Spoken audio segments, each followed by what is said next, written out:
Mood is the color of state. Most people think focus begins at attention. They ask, why can't I pay attention?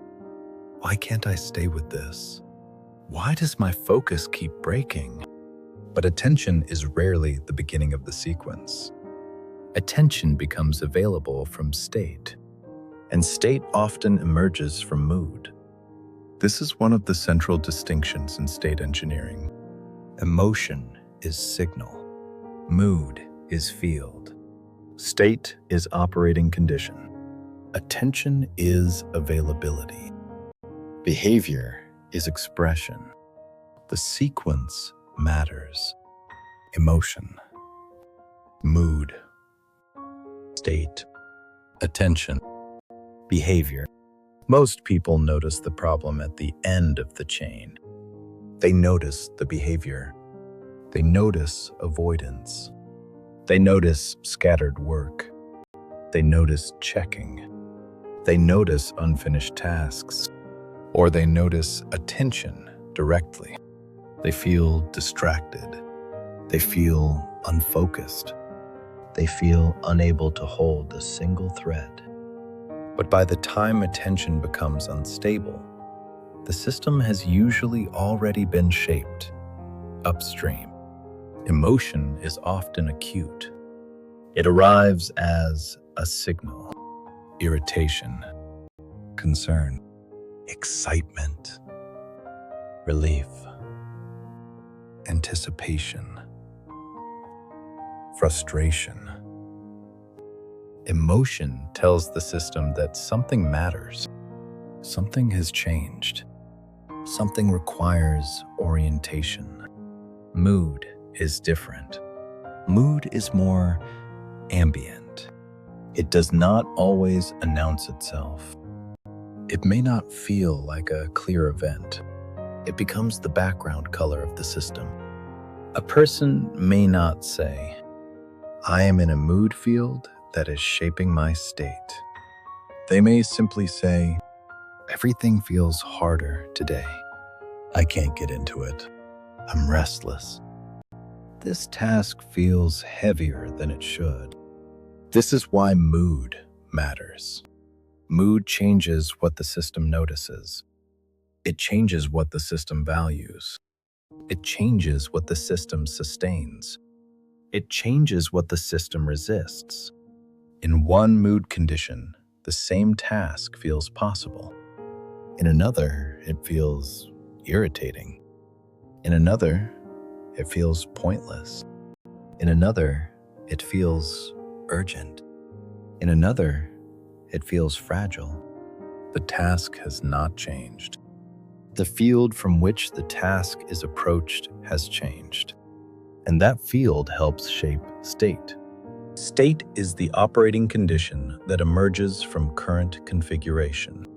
It is the system as experienced. A scattered state makes fragmented attention more likely. A tense state makes vigilant attention more likely. A restless state makes novelty more attractive. A steady state makes sustained attention more available. Mood sits upstream of this. Mood helps determine which states become easier to enter. A restless mood makes scattered states more available. A tense mood makes defensive states more available. A flat mood makes low initiation states more available. A steady mood makes organized activation more available. Mood does not control everything. It does not determine state completely, but mood colors the configuration. It makes certain states easier to access and others harder to sustain. This is why focus often begins before attention. Most people try to solve focus at the level of attention. They try to force attention to stay. They try to push through distraction.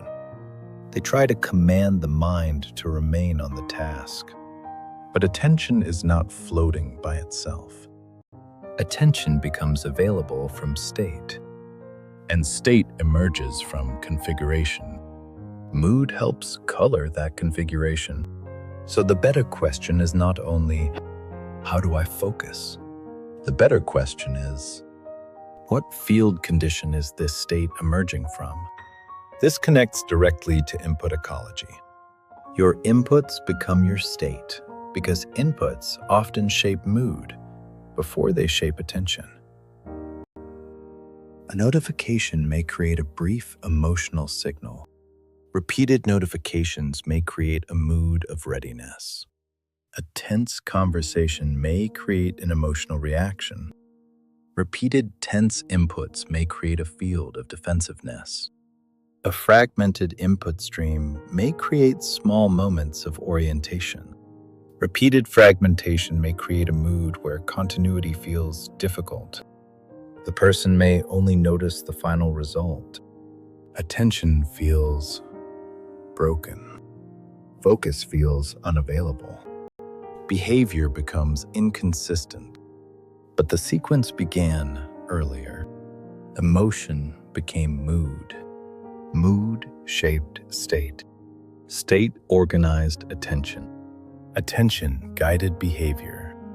This is also why regulation matters. Regulation is not only adjusting behavior after the system becomes unstable. Regulation includes recognizing mood before it hardens into state. The earlier the signal is recognized, the less force is required downstream. And this is why recovery matters. Recovery is not only rest from activity. Recovery also helps clear residue. It gives the system a chance to release the field condition produced by prior inputs. Without recovery, inputs accumulate. Mood becomes tinted by residue. State becomes harder to organize. Attention becomes less available. Behavior becomes more forced. Mood is not soft psychology. Mood is upstream architecture. It is part of the field from which state emerges. If the mood is scattered, the state may become scattered. If the mood is tense, the state may become defensive. If the mood is noisy, attention may have difficulty gathering. If the mood is steady, organized activation becomes more available. This is the bridge into focus. Focus is not willpower. Focus is organized activation. But activation does not organize itself in isolation. It emerges from state. And state often emerges from mood. This means focus is shaped before attention begins. The question is not simply, why can't I pay attention? The better question is, what field condition is my attention emerging from? Mood is the color field from which state emerges.